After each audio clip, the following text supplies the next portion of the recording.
أنا بحبك أوي قد الدنيا دي كلها يا ماما، ولو كان ليا بابا كنت أحبه كمان ويجيب لي لعب زي أبو كندا صاحبتي.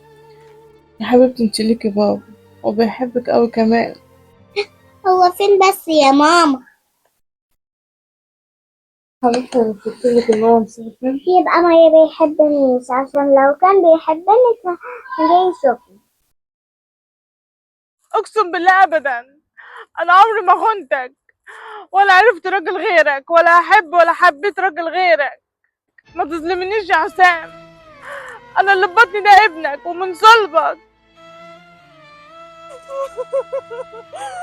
يا حسام والله مظلومة، والله ما عملت حاجة، مظلومة والله يا حسام، ارحمني والله مظلومة. انا عمري ما خنتك ابدا يا حسام.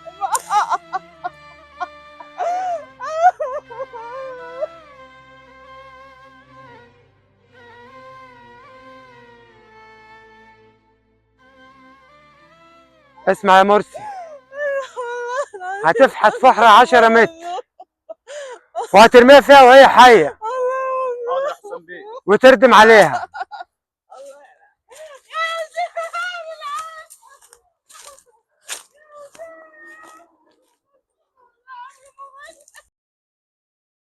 انا عامل معاك حكايه تمنها حياتي.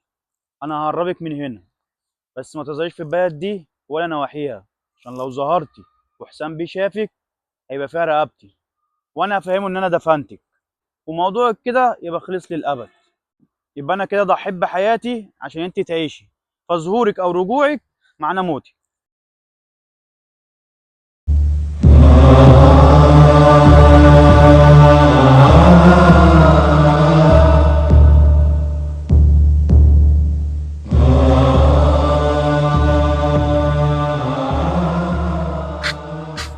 يا ماما أنا مش عارفة أمشي بالشبشب بتاعك ده. يا حبيبتي انا تعبانة ومش قادرة اشيلك والله. يبقى خدي الشبشب بتاعك وسيبيني حافي. والله احلى يومين قضيتهم عندك يا عبد التواب. ربنا يعلم انا ليا فترة ما خرجتش من السرايا، واليومين دول خفيف عني كتير. يا حبيبتي الست اللي انا رايحة اروق لها الشقة دي هتديني فلوس كتير، على انها عارفة ظروفي، وهجيب لك شبشب جديد وكمان جزمة. طب يا راجل طالما اتبسطت ابقى كرر الزيارة دي تاني، ولا انت نسيت ايام الجيش لما كنا نزعل من الاجازة عشان بتبعدنا عن بعض؟ طب أنا يا ماما أروح ألعب مع بوز ابن الجناين لغاية ما انتي تخلص. ماشي يا حبيبتي بس. لهيب النار في قلبي والليل عليا طال، عايش في جرحي لوحدي ما بقتش اشوف نار. يا دنيا المر فيكي طعمه ولا الصبار، الملح ساكن جرحي والدمع في عيني نار.